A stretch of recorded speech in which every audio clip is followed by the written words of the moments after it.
আজকের পডকাস্টে আপনাদের সকলকে স্বাগত জানাচ্ছি। আমাদের সঙ্গে আজকে উপস্থিত আছেন professor Abdullah Shafi Majumdar. He is a very renowned in national internationally reputed cardiologist এবং he is a very good teacher. আগে আমরা ডিজ লাইব্রেরি নেই তার সঙ্গে একটা পডকাস্ট করেছি। আজকে ঠিক ওইটারই ধারাবাহিকতায় আরেকটু পেশেন্ট বেস অ্যাপ্রোচ আমরা যাব। স্যার, থ্যাংক ইউ স্যার আসার জন্য আপনাকে। থ্যাংক ইউ আমাকে দাওয়াত দেওয়ার জন্য। এখন আমরা যেটা বলতে চাচ্ছি, স্যার ধরেন প্রতিনিয়তই তো আমরা পেশেন্ট দেখছি, আপনিও দেখছেন, আমিও দেখি, বা অনেকে কম পেশেন্ট দেখে, অনেকে বেশি পেশেন্ট দেখে। সুতরাং এই যে পেশেন্ট যখন আসার পরে কি আপনি অনেক রোগীর কমপ্লেন থাকে, আমি কমপ্লেন দিয়েই শুরু করি। অনেক রোগীর কমপ্লেন থাকে যে ধরেন আমার পেশেন্ট আপনার কাছে এসে বলছে, আপনার পেশেন্ট আমার কাছে এসে বলছে, অথবা আরেকজনের পেশেন্ট আমাদের কাছে এসে বলছে স্যার ওনার কাছে গেছিলাম, উনি তো কোনো কথা না শুনেই আমাদের লিখে দিলেন যে ইনভেস্টিগেশনগুলো। এখন এই যে ডিজ লাইব্রেরি দেখার জন্য, অ্যাপ্রোচ করার জন্য আপনি কি স্যার তাই করেন? ধন্যবাদ। তাই করেন বললেও ঠিক হবে না, অ্যাপ্রোচটা কি হওয়া উচিত? না, এটা তো আমাদের দেশে রোগীদের কিন্তু একটা বহুল আলোচিত একটা তাদের অভিযোগ, এবং আজকে না, আমার মনে আছে আমি ডাক্তার হওয়ার আগেও যখন বিভিন্ন রোগীদের সাথে অথবা আমার নিজের আত্মীয়স্বজনদের সাথে কথাবার্তা বলতাম, তখন এই কথাটা হতো যে ডাক্তার তো আমাদের কথা না শুনেই হয় চিকিৎসাপত্র দিয়েছে অথবা ইনভেস্টিগেশন দিয়েছে। এই ব্যাপারে কিন্তু আমি খুব সতর্ক, ওই ছোটোবেলার থেকে, ডাক্তার হওয়ার আগ থেকে, যে রুগীর সাথে কথা বলতে হবে এবং রুগীকে যে আমরা ইনভেস্টিগেশন দেই ওটাকে ভালোভাবে দেখে নিয়ে তারপরে আমাদের লিখতে হবে। অনেক সময় আমরা ইনভেস্টিগেশন দেই, আমরা না দেখে, অথবা রুগীকে বুঝতে দিতে হবে যে আমরা তার ইনভেস্টিগেশনটাকে ভালোভাবে দেখছি। অনেক সময় আমরা দেখি হয়তো, কিন্তু রুগী বুঝতেছে না যে আমি ভালো করে দেখছি। কাজে এটাও কিন্তু একটা উপায়। তার মানে আপনি বলছেন যে অ্যাটেনশন দিতে হবে রোগীর প্রতি। ধরেন আমরা যে এক্সপেরিয়েন্স ডাক্তার বা আমাদের মতো বা আপনার মতো, আমরা তো ইসিজি সামনের দিক থেকে যদি নিয়ে যায় তাহলে কেন বুঝতে পারি, কিন্তু রুগী কিন্তু এটা করবে না, সন্তুষ্ট হবে না। রুগীর ইসিজিটা নিতে হবে, ডিএসিটা ভালো করে পড়তে হবে, তারপরে তাহলে পেশেন্ট আমাদের প্রতি কনফিডেন্ট আসবে। এটা গেল কনফিডেন্টের ব্যাপার। এখন আসা যাক পেশেন্ট অ্যাপ্রোচের ব্যাপার। এখন আপনি একটা পেশেন্ট আসলে, এই ডিজলেমেনের একটা পেশেন্ট আসতে পারে, অথবা অন্য ডিজ একটা পেশেন্ট, তার কোলেস্টেরল দেখার জন্য আর কীভাবে অ্যাপ্রোচ করেন? না, আসলে আমাদের কাছে তো অল্প কিছু সংখ্যক রোগী আসেন যারা বলেন যে আমার রক্তের চর্বিটা বেশি, কোলেস্টেরলটা বেশি, অথবা আগে বেশি ছিল, এটা বলে। কিন্তু বেশিরভাগ রোগী আসেন কিন্তু অন্য ধরনের উপসর্গ নিয়ে, হয়তো বুকে ব্যথা হচ্ছে, শ্বাসকষ্ট হচ্ছে, অথবা দুর্বলতা লাগছে, এগুলি নিয়ে। আমার কথা হলো যে প্রত্যেক ফিজিশিয়ানেরই আমি উপদেশ দিব, আমি যেটা পালন করি সেটাই, যে রুগীর কথা আগে শুনতে হবে। আমি রুগীকে বলি, কিন্তু রুগীরা ওখানে এত হয়ে গেছে কি, আমি একটা কথা জিজ্ঞেস করলে ও অনেক কাগজ খুঁজে বের করে যে আমার ওই হয়েছে। আমি কি, আপনি আমার সাথে কথা বলে কি অসুবিধা আপনি? এইটা কিন্তু খুব ইম্পর্টেন্ট, কারণ আপনি জানেন যে রুগীর কথা শুনেই আমাদের অ্যাপ্রোচ করতে হবে মেইন। এমনকি ইনভেস্টিগেশনে যে রিপোর্ট আসলে ওটাকেও আপনি উপেক্ষা করতে পারেন যদি আপনি রোগীর সাথে কথা বলে, যে আপনার মাথায় চিন্তা আসছে যে রোগীর এই ডায়াগনোসিস বা এই হতে পারে, হয়তো দুই একটা পরীক্ষা দেখা গেল যে না, ঠিক মিলছে না, আমি কিন্তু রোগীর কথা, আমার ক্লিনিক্যাল যে এটাকেই দাম দিব বেশি, ইনভেস্টিগেশনকে না। এইটা আমাদের মনে রাখতে হবে। ইনভেস্টিগেশন ভুল হতে পারে, ইনভেস্টিগেশন ট্রানজিয়েন্টলি কিছু অসুবিধা হতে পারে, এই কথাগুলি আমাদের মনে রাখতে হবে। কিন্তু রোগীরা হয়তো অনেক সময় কিন্তু মাথার মধ্যে সেট করে আছে যে আমার পরীক্ষায় এটা আসছে, আপনি তো কিছু বলতে। এটা কিন্তু রোগীর জন্য একটা, রোগীদেরও বুঝতে হবে যে ডাক্তারের কাছে গেলে আগে হিস্ট্রিটা বলতে হবে। তারা করে কি, বিভিন্ন পেপার খোঁজার চেষ্টা করে, আননেসেসারি, যেটা খোঁজার কোনো দরকারই নেই। ডক্টর সাহেবই আপনার থেকে বা রোগীদের থেকে জেনে নিবে, আপনাদের জেনে নিবে যে আসলে কোন পেপারটা আমার রিলিভেন্ট, কোন পেপারটা দরকার আছে। আবার ইদানিং যেটা প্রবলেমটা দাঁড়াইছে, অনেক ক্ষেত্রে আমি নিজেও একটু বিরক্ত বোধ করি, রুগী ইনভেস্টিগেশনগুলো নিয়ে আসে কিন্তু প্রিন্ট নিয়ে আসে না। করে কি, রুগীরা মোবাইলে নিয়ে আসে। সো মোবাইলে ছোট একটা স্ক্রিনে ওই সময় বসে কিন্তু দেখাটা বিরক্তিকর আমার কাছে মনে হয়। সাজেশন পড়তে আসলে আমরা তো অ্যাকাস্টমড না, হয়তো রোগীদের আবার যুক্তি থাকে যে পেপারলেস সোসাইটি হলে তো ভালো হয়, ইকোসিস্টেম ভালো থাকে, কাগজ করবেন। কিন্তু আমি দেখেছি কিছু কিছু ক্ষেত্রে হয়তো একটা দুইটা দেখালো, কিন্তু যখন একাধিক রিপোর্টগুলি ওইভাবে ডিজিটালি আমাকে দেখাইতে চেষ্টা করে, আসলে আপনি যেটা বললেন একটু বিরক্তি হয়, একটু বিরক্তিকর না? আর তো ছোট স্ক্রিনে আমাদের এটা যদি ওইটাকেই আমরা যদি টেলিভিশনে অথবা বলে কি কম্পিউটার ডিসপ্লে করতে পারি তাহলে তাহলে কমপ্লিকেটেড ব্যাপার। তার চেয়ে আমার সাজেশন হবে, সব রোগীদের প্রতি সাজেশন হবে বা মানুষের সাজেশন হবে যে তারা যেন একটা প্রিন্ট আউট নিয়ে আসে। এটা তো প্রিন্ট আউট কোনো ব্যাপার না। আপনার হোয়াটসঅ্যাপে আছে, হোয়াটসঅ্যাপ থেকে আপনি ইমেলে দেন, ইমেলের দিকে ফটোকপির দোকানে দেন, আর প্রিন্ট করে নিয়ে আসেন। এটুকু পরিশ্রম করলেই কিন্তু তাহলে আপনার চিকিৎসাটা ভালো হবে। রোগীদেরও আমি বলি, রোগীদেরকে যে আপনাদেরও দায়িত্ব আছে যে আপনার সমস্যাটা, আপনার কাগজপত্রগুলি গুছিয়ে এনে আমার সামনে দেওয়া, এটা কিন্তু ইম্পর্টেন্ট। অনেক সময় রোগীরা হয়তো এতগুলি কাগজ নিয়ে এসে আমার সামনে দিয়ে আসছে, ওখানে হয়তো দেখা গেল 5 বছর আগেরও কিছু পরীক্ষা আছে, আবার গতকালের পরীক্ষা, সব মিলিয়ে মিশিয়ে রোগীরা কিন্তু ক্যাশ মেমো আছে ওইটার মধ্যে।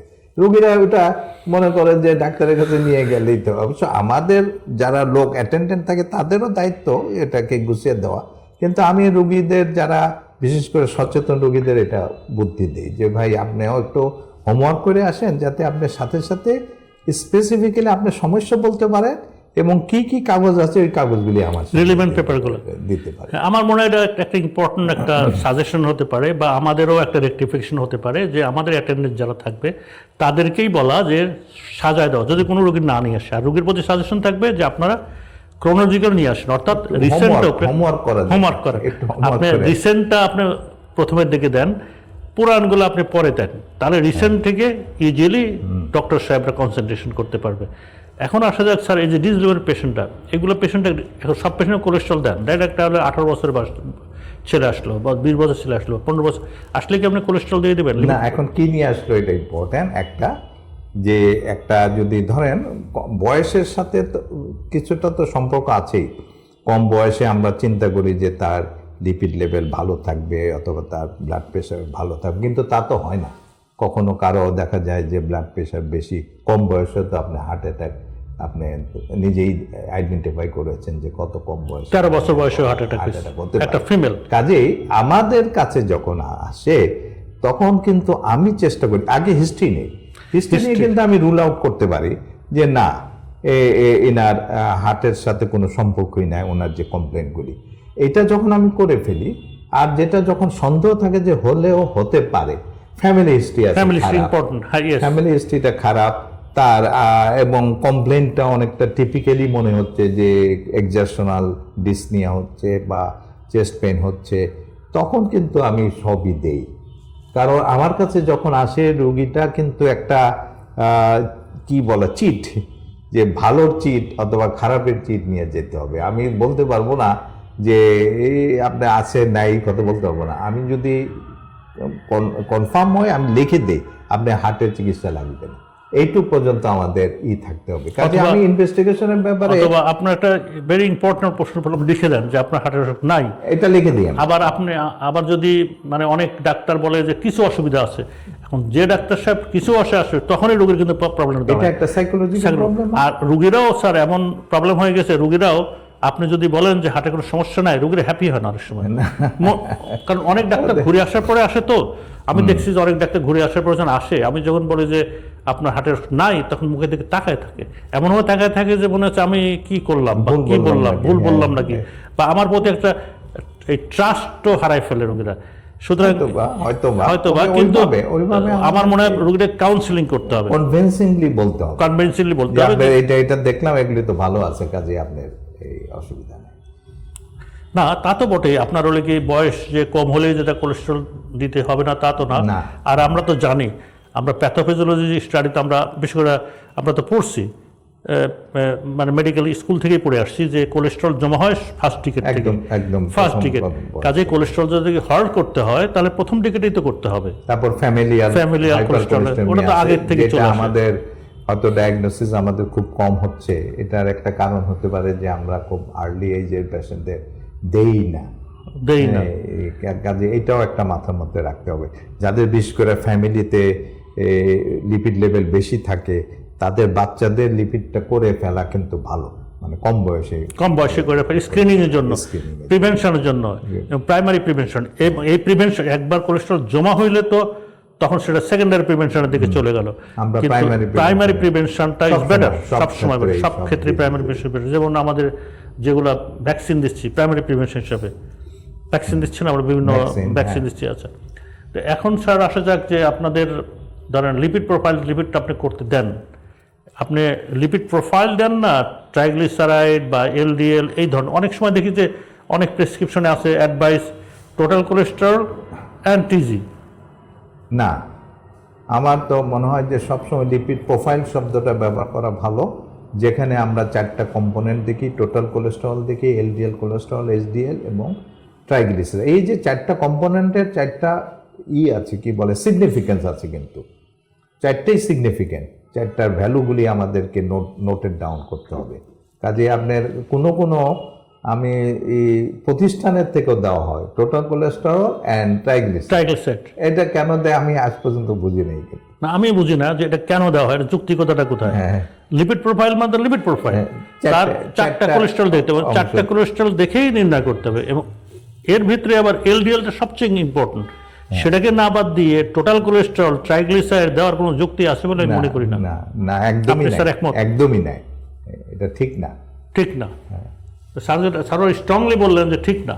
তাহলে আপনার কথাকে যদি কনসেন্ট্রেশন করি, তাহলে এই যে এলডিএল একটা প্যারামিটার, এলডিএল আপনার এখন ট্রিটমেন্টের ব্যাপারে আসা যাক। এখন আর এলডিএল কি সব রোগীর জন্য একই? ট্রাইগ্লিসারাইড কি সব রোগীর জন্য একই কি না? এইটা বলি আমি, এটা ভালো একটা প্রশ্ন উঠালেন আপনি। না, কারণ দেখবেন যে আমাদের প্যাথোলজিক্যাল ল্যাবে যেগুলো আছে ওখানে একটা রেফারেন্স দেওয়া থাকে। রোগী এসে বলে যে স্যার আমার লিপিড তো স্যার নর্মালি আছে, তাহলে আপনি আবার ওষুধ দিচ্ছেন কেন? আমার ওষুধ বন্ধ করে দেন স্যার আপনি। এবং রোগীকে কনভিন্স করা কিন্তু রিয়েলি ডিফিকাল্ট। হ্যাঁ, এটা আমি বলি আপনাকে যে এলডিএল কোলেস্টেরলকে আমরা কেন বেশি দাম দিই। এলডিএল কোলেস্টেরল বহু বছর ধরে, অ্যাটলিস্ট আর্লি 90s থেকে শুরু হয়েছে যে এলডিএল কোলেস্টেরলকে যদি আমরা ওষুধ দ্বারা, স্ট্যাটিন, রোসুভাস্ট্যাটিন, অ্যাক্টোভাস্ট্যাটিন ইত্যাদি দ্বারা কমাই, তাহলে হার্টের রোগ কমে, অ্যাথেরোস্ক্লেরোটিক হার্ট ডিজিজটা কমে। হার্টের রোগ বলতে যেই রোগে হার্টের রক্ত চর্বি জমে সেটা কমে, এবং প্লাগো রিগ্রেশন হয়, স্টেবিলাইজেশন হয়। এবং বেশি থাকলে বেশি রোগ হয়, কমাইতে পারলে রোগের এই কমাইতে পারি আমি। এই যে রিলেশনটা না, এইটা দিয়ে বহু বড় বড় ট্রায়াল হইতে হইতে আজকে আমরা একদম স্থির সিদ্ধান্ত যে এলডিএল আমরা কমাইতে পারলে একজন লোকের অ্যাথেরোস্ক্লেরোটিক হার্ট ডিজিজ, এটা ভালোভাবেই বলা উচিত, কারণ সব ধরনের হার্ট ডিজিজ না, ভালভুলার হার্ট ডিজিজ কমবে না, অ্যাথেরোস্ক্লেরোটিক হার্ট ডিজিজ আমরা কমাইতে পারি। এটা একদম সায়েন্টিফিক্যালি প্রুভ। সেই জন্যে এলডিএলটাকে আমরা এত দাম দিই। এবং এলডিএলটাকে কত পর্যন্ত নামাইতে হবে বা কত ভ্যালু থাকতে হবে আপনি জিজ্ঞেস করলেন, সেটা কিন্তু কোনো ব্যক্তির বয়স, জেন্ডার এগুলির উপর নির্ভর করে না, নির্ভর করে তার রিস্ক ফ্যাক্টর কত। যদি অনেক বেশি রিস্ক ফ্যাক্টর থাকে, এটা আপনি বুঝবেন কেমনে? আমি যদি সাধারণভাবে বলি যে একজনের ধূমপান করে, সে 20 বছর ধরে তার ডায়াবেটিসের জন্য তার কিছু কিছু অর্গান ড্যামেজ হয়েছে, যেমন কিডনিতে হয়তো এফেক্টেড হয়েছে, তার এই ধরনের, বা হাইপারটেনশন, তার অনেক বেশি উচ্চ রক্তচাপ, এই ধরনের রোগীকে কিন্তু আমরা চাই এলডিএলকে 55 মিলিগ্রাম পার ডেসিলিটারের নামে আনতে, থাকুক 55 মিলিগ্রাম পার। আবার একজন লোক, তার অত, সে ধূমপান করে না, তার হয়তো প্রেশারও নর্মাল, কিন্তু তার হয়তো দেখা যাচ্ছে যে আমরা তার ফ্যামিলি হিস্ট্রিটা অত ভালো না ইত্যাদি, আমরা তার কোলেস্ট্রলটা নামে রাখতে চাই, একদম লো রিস্ক আমরা তখন বলি। তখন একটা আমাদের গাইডলাইন অনুযায়ী 116 মিলিগ্রাম পার ডেসিলিটার পর্যন্ত, এর নিচে থাকলেই আমরা খুশি, আরো বেশি ইন বিটুইন আমাদের আরেকটা আছে যে হাই রিস্ক এবং ভেরি হাই রিস্ক। এই হিসাব করে আমাদের কিন্তু এলডিএল লেভেল কত হবে এটা আমরা ঠিক করি। এমনকি 40-এর নিচে রাখারও একটা আছে। যখন আমাদের একবার হার্টের ডিজিজ হলো, খালি হার্ট ডিজিজ নেই, স্ট্রোকও কিন্তু এটার মধ্যে পড়ে, ব্রেনের স্ট্রোক, অথবা পায়ের রক্তনালী শুকিয়ে গেছে, এটাও এটার মধ্যে পড়ে। উনি অলরেডি কোলেস্টেরল কমে আনছেন, এলডিএল কমে আনছে, এরপরে আবার একটা ঘটনা ঘটলো, তখন আমরা চাইবো যে সে 40-এর নিচে থাকুক। তার মানে আপনি বলতে চাচ্ছেন রিকারেন্ট হার্ট অ্যাটাক অথবা রিকারেন্ট স্ট্রোক, হ্যাঁ, এর ক্ষেত্রে আরো কম। তারপরে আপনি জানেন যে একটা সুন্দর কথা আছে যে লোয়ার ইজ দি বেটার, যত কম তত ভালো, লোয়েস্ট ইজ বেস্ট। এবং এই যে আমরা কমাই, এর ক্ষেত্রে তো কোনো ক্ষতিকারক দিক নাই, এটা নিয়ে অনেক আলোচনা হয়েছে, আলোচনা হয়ে দেখা গেছে এটাতে কোনো ক্ষতিকারক দিক নাই। যদি কোনো মাইনর কিছু হয়তো ওই আগে হতে একটু পারে, মনে করা হয়তো ব্লিডিং টেন্ডেন্সি বাড়ে, স্টাটিন দিয়ে আপনার ওই ডায়াবেটিস যারা, প্রি ডায়াবেটিস যারা, তাদেরকে ডায়াবেটিস মানে নর্মাল লোক না কিন্তু প্রি ডায়াবেটিস তাদেরকে ওভার ডায়াবেটিস করে দেয়। এটার পার্সেন্টেজ খুব কম, কিন্তু বেনিফিট যা, পার্সেন্টেজও কম, আবার এটা বেনিফিটটা তো অনেক বেনিফিট বেশি। যা, ওই অসুবিধাটা তার তুলনায় কিছুই না, তাই না? কাজেই আপনার মানে এলডিএল কোলেস্টেরল কমায় রাখতেই হবে। আর একটাই হইতে পারে যে অনেকের হলে কি মাসল পেইন হতে পারে, মাসল ক্র্যাম্প হতে পারে, ভেরি রিয়ারলি। না, ওইটা তো আপনার স্ট্যাটিনের জন্য, কিন্তু এলডিএল কমানোর জন্য না। কাজেই আমরা ওই স্ট্যাটিনের বদলে কিছু কিছু ওষুধ চলে আসছে বাজারে, তখন আমরা ওই অল্টারনেটিভ ওষুধ, এজিটিমাইব আসছে, ব্যাম্পেডোইক অ্যাসিড আসছে, এগুলো আমাদের দেশে পাওয়া যাচ্ছে। তখন আপনি স্ট্যাটিন ডোজ কমাবেন, অল্টারনেটিভ স্ট্যাটিন দিবেন। যদি স্ট্যাটিনেও এখন পর্যন্ত কিন্তু নাম্বার 1, এটা মনে রাখবেন, নাম্বার 1 মানে আমি স্ট্যাটিনকে রাখার চেষ্টা করব। মাসল পেন হইলে তার ডোজ কমিয়ে দিব, যে স্ট্যাটিনে হচ্ছে ওটা অল্টারনেটিভ স্ট্যাটিনে যাব, এটাকে করে চেষ্টা করব স্ট্যাটিন দিয়ে করা। হয়তো আবার কম্বিনেশন তো পাওয়া যায়, হ্যাঁ, মানে স্ট্যাটিন প্লাস এজিটিমাইব করে দিল, এবং একটা কম্বাইন্ড পিলও পাওয়া যায়, মানে একটা সিঙ্গেল পিলে পাওয়া যায়, দুটো সিঙ্গেল পিলে পাইলাম, এদিকে 5 করলাম, ওদিকে 10 করলাম, 10 করে আগে 20 ছিল, সে 20 কমাই এটা করা যেতে পারে। সো কমাই চেষ্টা করব। আর যদি একদমই না টলারেট করতে পারে, তখন আমরা নন স্ট্যাটিন যেগুলি আছে সেগুলিতে চলে যাবে। কাজে কিন্তু কমায় রাখতে হবে, মেইন জিনিসটা হল, মেসেজটা হলো কমায় রাখতে হবে। আরেকটা জিনিস হলো কি, যে মানুষ মনে করে যে ধরেন আমার হার্টের অ্যাটাক নিয়ে আসছে 44 LDL, তখন বলে যে না, কোলেস্ট্রলটা বাদ দিতে হবে অথবা কমাইতে হবে। এটা কমানোর কোনো দরকার আছে? ধরেন একটা রোগের হার্ট অ্যাটাক, তার LDL 44 with statin, and do you advise that the cholesterol should be the anti-cholesterol agent 50% কমাইতে হবে, 50% যা আছে তার 50%, তার মানে 44 থাকলে তাকে 22 তে নিয়ে আসতে হবে, 22 তে নিয়ে আসতে হবে। অন স্ট্যাটিন তার একটা হার্ট অ্যাটাক হয়, অন স্ট্যাটিন হার্ট অ্যাটাক, তার স্ট্যাটিন তো বন্ধ করার কোনো, বন্ধ করা তো অনেক সময় ছাড়া বন্ধ করা যাবে না। মানে কোনো রোগী যদি স্ট্যাটিন পেয়ে যায় তাহলে এটা লাইফ লং আমরা বলতে পারি, আমার টার্গেট লেভেল অ্যাচিভ না, অনেক সময় হয় না, আমার টার্গেট হলো 100, কিন্তু ও পেশেন্ট কমে গেছে 50-এ, তখন হয়তো আপনি বন্ধ করে দিতে পারেন, একবারে বন্ধ, তখন আপনি ডোজ কমাইতে পারেন। এবং একবারে বন্ধ ইনটলারেন্স ছাড়া আসলে আমি কখনোই একবারে বন্ধ কথা বলবো না, কারণ আমিও তাই মনে করি। লো ডোজ স্ট্যাটিনও পাওয়া যায়, পিটাভাস্ট্যাটিন আছে, সেটা খুবই অল্প কমায়। কারণ কি, স্ট্যাটিন শুধুমাত্র এলডিএল কমায় তা না, এর অনেকগুলি এফেক্ট আছে, প্লিওট্রপিক এফেক্ট, যেগুলি অন্যান্য ধরনের উপকার করে, স্টেবিলাইজ করে। আপনি বলতেছিলেন যে প্লাক স্টেবিলাইজ করে, অ্যান্টি ইনফ্ল্যামেটরি এফেক্ট, আমরা স্ট্যাটিনটাকে অ্যান্টি ইনফ্ল্যামেটরি এফেক্ট আছে, এই জন্য আমরা স্ট্যাটিনকে রাখতে চাই এলডিএল কম থাকলে, বা প্লাকটা কমিয়ে দেব। প্লাক যে রাপচার হয়, সেই প্লাকটা রাপচারটাকে স্টেবিলাইজেশন করে, অনেক অ্যাডভান্টেজ আছে। এবং কাজেই এই কোলেস্টেরল ওষুধটা তো রাখাই উচিত, রেখে হয়তো ডোজটা ডাক্তার, এবং কত ডোজ অ্যাডজাস্ট করবে না করবে এটা decision of the doctors. But কোনো পেশেন্টের তো, আপনি কি মনে করেন ওষুধ নিজে নিজে বন্ধ করা উচিত? এটা ডক্টর পারমিশন ছাড়া বন্ধ করা উচিত। সময় আমাদের কলিগ, মানে অন্য ডিসিপ্লিনের কলিগরা বন্ধ করে, এটা আনফরচুনেট। আমরা যেরকম কথা বলছি একজন হৃদরোগ বিশেষজ্ঞ হিসাবে, কিন্তু অনেক সময় আমাদের অন্য ফিজিশিয়ান কলিগ যারা আছেন, ওরা হয়তো দেখি যে বন্ধ করে দেয়, মানে নরমাল আছে বলেও বন্ধ করে। বলে যে আপনার তো 110, 120, আপনি আবার কেন এটা বন্ধ কেটে দিল।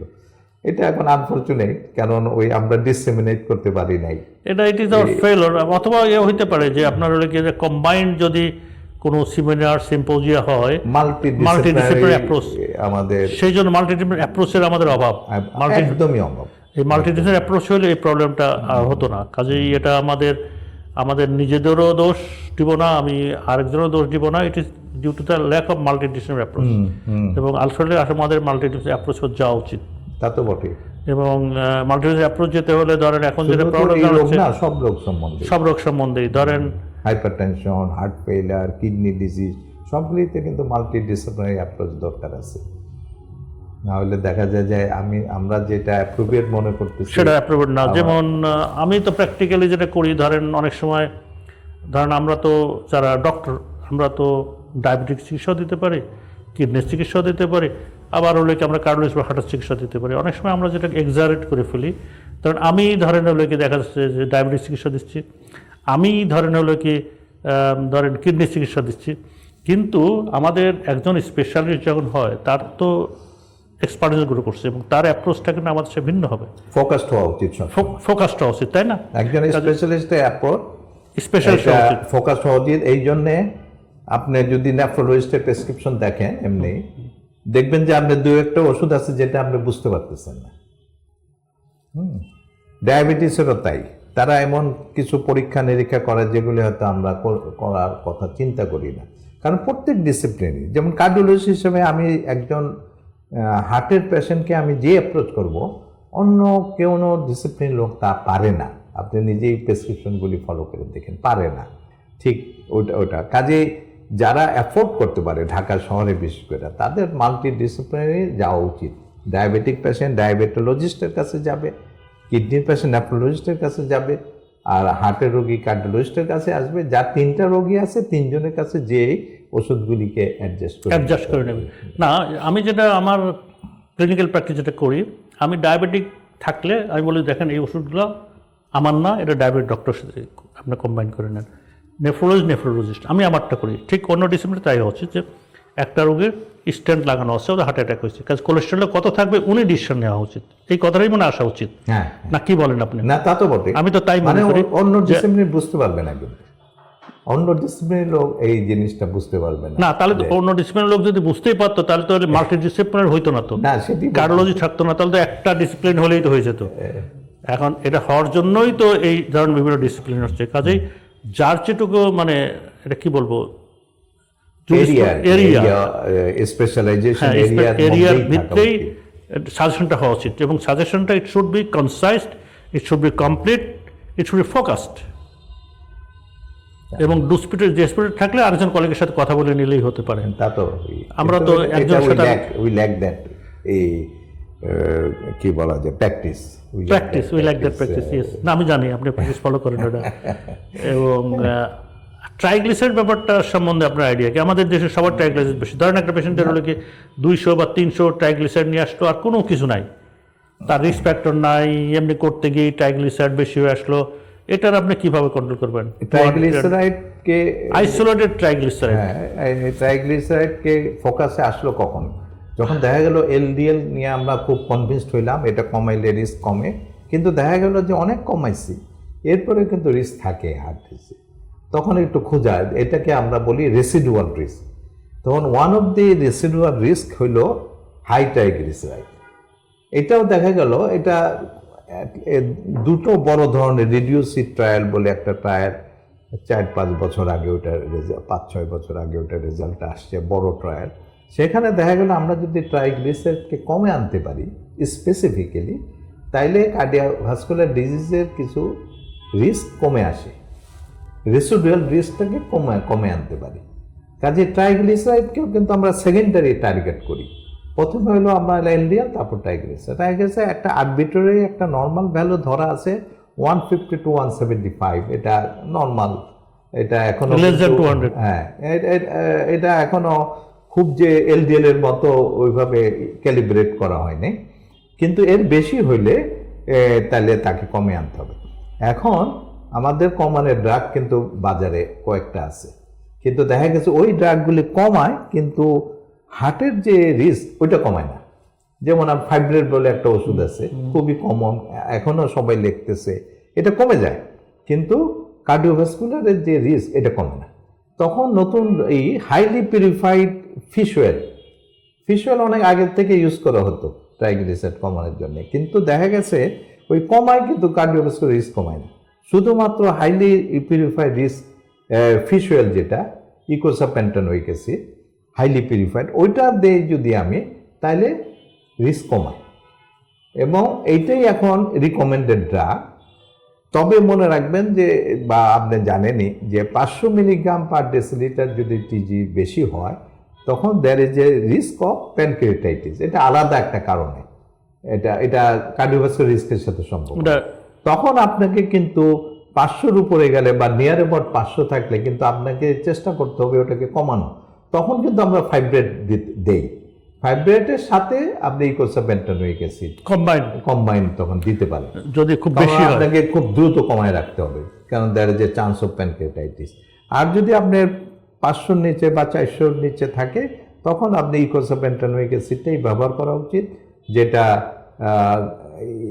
টিজিকেও কমাবে আবার এদিকে কার্ডিওভাস্কুলার রিস্কও কমাবে। এটা কি সব রোগীর জন্যই? এটা যাদের বেশি আছে সবার জন্য, মানে 200-র উপরে থাকলেই 150-175 হলো আপনার বিভিন্ন পেপারে আর কি উপরে গেলে। এটা তো ফাস্টিং হইতে হবে, তার ট্রাইগ্লিসারাইড ফাস্টিং সব সময় না, যদি হাই লেভেল যখন আসে তখন আমরা একটা রিপিট করি ফাস্টিং এর জন্য। না, একটা ইউজুয়ালি আমরা স্ক্রিনিং পারপাসে লিপিড প্রোফাইল তো নন ফাস্টিং, হ্যাঁ, কিন্তু টিজি লেভেল যখন বেশি আসে তখন আমাদের একটা থাকে যে ফাস্টিং এ কত আসলো এটা দেখা। তার মানে ট্রিটমেন্টের ক্ষেত্রে আমাদের ফাস্টিং ট্রাইগ্লিসারাইড করে তারপর ট্রিটমেন্ট স্টার্ট করতে হবে। আর এমনি ট্রাইগ্লিসারাইড যদি আমাদের কোলেস্টেরলটা করতে হবে র্যান্ডাম, যে কোনো সময় করা যায়, ফাস্টিং করা যায়, নন ফাস্টিং এটাও একটা প্রবলেম আছে। ভালো খুব বেশি সিগনিফিকেন্ট চেঞ্জ হয় না, আর পেশেন্ট করতে পারে আর কি করতে পারে। এটা এই জন্যই রিকমেন্ডেড হয়ে গেছে যে না ফাস্টিং দরকার না। আপনি তো জানেন আমরা যখন স্টুডেন্ট ছিলাম তখন কিন্তু ফাস্টিংই ছিল। না, এখনো আছে। না না না আমি কারণ আমরা এই প্রবলেমটা আপনিও ফেস করছেন, আপনি তো কম ফেস করেন কিনা জানি না, আমি কিন্তু বেশি ফেস করছি। কারণ আমি যদি লিখি যে cholesterol advice lipid profile, reject করে, বলে না আপনি 8 ঘন্টা না খেয়ে আছেন। আচ্ছা 8 ঘন্টা পরে ওই রোগীটা এসে বলে স্যার আমার তো নিল না, তখন আমাকে লিখে দিতে হয় আবার যে র্যান্ডাম করা যাবে। ঠিক আছে, এই যে মিসকনসেপশনটা, এই মিসকনসেপশনটা আসলে সবারই দূর হওয়া উচিত। একটা ল্যাবরেটরি বললেনই যে নরমাল লেভেল দিয়ে দেয়, হ্যাঁ ল্যাবগুলি এখনো নরমাল লেভেল দেয়, এলডিএল এর নরমাল লেভেল দেয়। কি করবেন এখন? সেটাই, এটা তো এই কনসেপ্ট তো চলে গেছে আজ থেকে 6-7 বছর আগে, যে নরমাল মানে নরমাল না, এটা বিভিন্ন লোকের জন্য বিভিন্ন ভ্যালু হলো নরমাল। কিন্তু এটা হয়ে গেছে কি বলে, আমার বিশেষ করে আমার নন কার্ডিওলজিস্ট ফেলোরা কিন্তু এটা মানতেই রাজি না। দেখি আমি বিভিন্ন, আপনি বললেন তো, আমি বিভিন্ন জায়গায় প্রেজেন্টেশন, বিশেষ করে লিপিডের উপর প্রেজেন্টেশন দেই, বলি, কিন্তু আমি পরে ফলো আপে দেখি কনভিন্স করা মুশকিল, ওরা আবার সুইচ করে আবার ওইতে চলে যায় যে অ্যাকশন নিচে নামবে না বা এই যে ফাস্টিং আর নন ফাস্টিং এটা করণীয়, মানুষ কিন্তু খুব বিপদে পড়তেছে। এবং ধরেন একটা রোগী আসলো, ধরেন সকালে খেয়ে আসছে, সে ইজিলি কিন্তু কোলেস্ট্রলটা দিয়ে দিতে পারে, আপনাকে ইভিনিংয়ে দেখা যেতে পারে। এখন ফাস্টিং যদি করতে হয় তাকে আবার হলে কি সারা রাতে ফাস্টিং থেকে পরের দিনে আসতে হবে। ঢাকার বাইরে যারা আছে, রিমোট প্লেস, অথবা একজন চাকরি করতে হবে, আপনার ওই শব্দটা উঠিয়ে দিচ্ছে যে ফাস্টিং দরকার নাই, ফাস্টিং দরকার নাই। না, ফাস্টিং আর ফাস্টিং তো সিগনিফিকেন্সও নাই, কারণ ফার্স্ট র্যান্ডাম কোলেস্ট্রল এলডিএল এর কোনো ইফেক্ট নাই, টোটাল কোলেস্ট্রল কোনো ইফেক্ট নাই, এইচডিএল এর কোনো ইফেক্ট নাই। ইফেক্ট আছে অনলি ট্রাইগ্লিসারাইড, যেটা ট্রাইগ্লিসারাইড যাদের বেশি থাকবে সেই ক্ষেত্রে আমরা ফাস্টিংটা আবার রিপিট করতে পারি। It is the only one example, তাছাড়া তার নাই আপনার, কারণ ট্রিটমেন্ট হ্যাম্পার করছে না।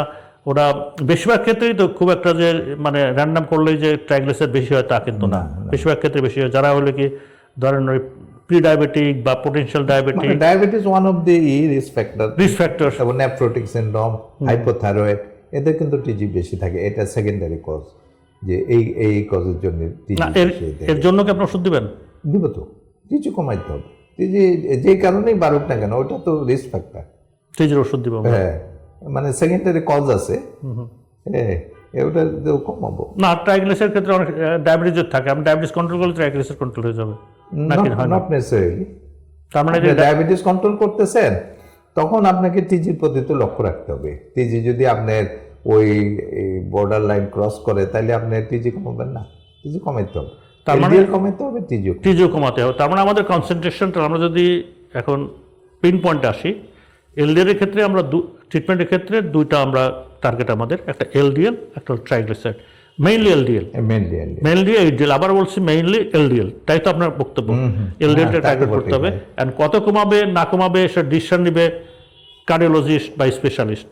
কিন্তু পেশেন্টের একটা জিনিসই হলে কি বলতে হবে, ওই কার্ডিওলজিস্টের সাথে যোগাযোগ রাখতে হবে এবং তার সাথে কমিউনিকেশন করতে হবে, কোনো প্রবলেম হলে দেখা করবে তার সাথে, এটাই তো সাজেশন। কতদিন পর পর আপনার লিপিড, ধরেন একটা ওষুধ আছে, কতদিন পর পর ব্লাড টেস্ট এটা করতে হবে? ডিপেন্ড করে আপনি কত লেভেল থেকে কমাইতে চাচ্ছেন পেশেন্টের অবস্থা বুঝে, বুঝতে পারছেন? যার নাকি একটা অ্যাকুইডেমা হয়েছে তাকে তো আমি দ্রুত কমাইতে চাই। তো আমাদের যে স্টাটিনগুলি 1 থেকে 2 সপ্তাহ আগে কিন্তু ফুল এফেক্ট হয় না, কাজেই আমরা কিন্তু তাদেরকে হয়তো 4 সপ্তাহ থেকে 6 সপ্তাহের মধ্যে আবার এই লিপিডটা করে দেখতে চাই, মানে 1 মাস পরে আর কি। স্টেবল পেশেন্টকে হয়তো আমি 2 মাস 3 মাস পরে করি, যে 3 মাস লেভেল, কিন্তু একদম যে খুব ঘন ঘন করার দরকার আছে নট নেসেসারি। কারণ প্রথম 2-1 বার হয়তো আমরা দেখলাম যে স্টাটিনের এই ডোজ দিয়ে তার কমে আসতেছে, বাস। না, প্রথমে ধরেন আপনার 1 মাস আমি দিলাম, দিয়ে আবার চেক করলাম, কমলো, 3 মাস পরে স্টেবল হয়ে গেল, তারপরে কতদিন পরে? 6 মান্থ, নট নেসেসারি, আসলে 4 থেকে 6 মাস পর পর করা ভালো। 4 থেকে 6 মাস পর 6 মাস পর একটা আরবিট্রারি হিসাব হলো কি, তার মানে এটা মাঝে মধ্যে যারা হাই রিস্ক, তার মানে মাঝে মধ্যেই এটা রেগুলার চেকআপে থাকা উচিত এবং ব্লাড টেস্ট করা উচিত এবং বিশেষজ্ঞের পরামর্শ নেওয়া উচিত। সো আমার মনে হয় যে আমরা শেষের দিকে আসছি, ঠিক আছে, অনেক ডিসকাশন করলাম। আমার মনে হয় মানুষ উপকৃত হবে, আমার জুনিয়র ডাক্তার উপকৃত হবে, বিশেষ করে আপনি তো একজন প্রখ্যাত মানে কি বলবো টিচার, সবাই আপনাকে পছন্দ করে, আপনি পড়াইতে পছন্দ করেন, আবার টিচার হিসেবে আপনাকে সবাই অ্যাকসেপ্ট করে। সো আজকের অনুষ্ঠান সাথে আমি ধন্যবাদ জানাচ্ছি। আমার মনে হয় ফোর্থকামিং আপনার সাথে দেখা হবে। আর ডিয়ার অডিয়েন্স, ডিয়ার যারা আপনারা দেখলেন, আমার মনে হয় আপনারা সবাই উপকৃত হবেন। আজকের পডকাস্ট আপনারা এখানে শেষ করছি, আবার দেখা হবে সামনের কোনো একটা বিষয় নিয়ে। ধন্যবাদ, আসসালামু আলাইকুম, থ্যাংক ইউ স্যার।